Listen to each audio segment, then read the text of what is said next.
జీవకారుణ్యం మానవుని పరమ ధర్మం. మనిషి ప్రకృతిలో ఉన్న అతి శక్తివంతమైన జీవి. అతడికి వేరే ఏ జీవికి లేని విచక్షణ జ్ఞానం ఉంది.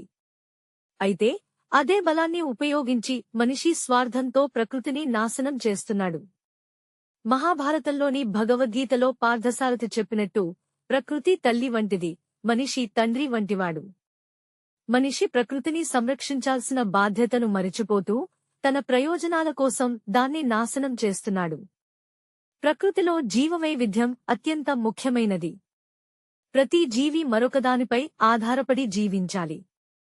ఆ గొలుసును ఏ జీవి విరిచినా ప్రకృతి సమతుల్యత లోపిస్తుంది. కాని మనిషి తన అనవసరమైన కోరికలతో ఈ జీవవైవిధ్యాన్ని ధ్వంసం చేస్తూ ప్రకృతిని అసమతుల్యతలోకి నెట్టేస్తున్నాడు. అభివృద్ధి పేరుతో అడవులను నరికివేసి జీవుల నివాసాలను చెరిపివేస్తూ ప్రకృతిని శుష్కం చేస్తూ పోతున్నాడు. మనిషి ధ్యేయం స్వీయ అవగాహన. జీవకారుణ్యం అనేది అదే మార్గంలో అతడిని నడిపించే ఒక ముఖ్యమైన మార్గదర్శి. మిగతా జీవులను కాపాడటమే అసలైన మానవ ధర్మం. మహాభారతంలో భీష్ముడు ధర్మరాజుకు చెప్పిన ఓ కథ ప్రకారం ఒక వేటగాడు బాణాన్ని వదిలితే అది పచ్చని చెట్టుకు తాకి దాన్ని ఎండిపోయేలా చేస్తుంది. చెట్టు ఎండిపోవడంతో అందులో నివసించే పక్షులు వదిలి వెళతాయి. అయితే ఒక చిలుక మాత్రం అక్కడే ఉంటుంది. ఈ విషయాన్ని చూసిన ఇంద్రుడు చిలుకను పరీక్షిస్తూ చెట్టు ఎండిపోయిన తర్వాత కూడా ఎందుకు అక్కడే ఉన్నావని అడుగుతాడు. దానికి చిలుక, పచ్చగా ఉన్నప్పుడు ఉపయోగించుకుని ఎండిపోయిన తర్వాత వదిలేయడం ధర్మం కాదు. ఇది మళ్లీ చిగురించగలదన్న నమ్మకంతో ఇక్కడే ఉన్నాను అని సమాధానం ఇస్తుంది. ఇంద్రుడు చిలుక నిజాయితీని చూసి సంభ్రమానికి గురై చెట్టును మళ్లీ సజీవంగా మార్చుతాడు. మనిషికి కూడా ఇలాంటి భావన అవసరం.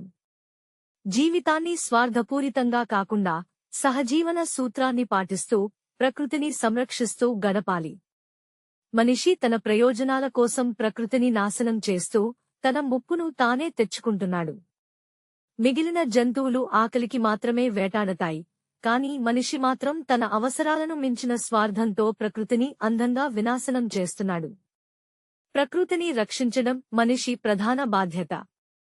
జీవకారుణ్యం అనేది కేవలం జంతువుల పట్ల ఉన్న మానవత్వం మాత్రమే కాదు, అది సర్వ జీవరాశుల పట్ల ప్రేమను, బాధ్యతను తెలియజేసే ప్రాముఖ్యత కలిగిన నైతిక విలువ. సిబి చక్రవర్తి తన శరీరాన్ని కోసిచ్చి పావురాన్ని రక్షించినట్లు ప్రతి మనిషి కూడా జీవవైవిధ్యాన్ని కాపాడేందుకు కృషి చేయాలి. మనిషి మనుగడకే జీవవైవిధ్యం ప్రాణాధారం. అందుకే ప్రకృతిని, ఇతర జీవులను ప్రేమగా ఆదరించడం, సంరక్షించడం మనిషి ప్రాథమిక కర్తవ్యం. ప్రకృతి మనకు అన్నీ ఇస్తుంది, కాని మనిషి మాత్రం తన అవసరాలకు మాత్రమే పరిమితం కాకుండా దాన్ని నాశనం చేయడం ద్వారా భవిష్యత్తును ప్రమాదంలోకి నెడుతున్నాడు. మనిషి తన బాధ్యతను గుర్తించి జీవకారుణ్యాన్ని అలవర్చుకుని ప్రకృతిని కాపాడాల్సిన అవసరం ఉంది. ఇదే మానవ ధర్మం, మన సంస్కృతి, మన విలువలు. ఈ వీడియోను చూసినందుకు ధన్యవాదములు. ఈ వీడియో మీకు నచ్చినట్లయితే దయచేసి లైక్, షేర్ మరియు సబ్స్క్రైబ్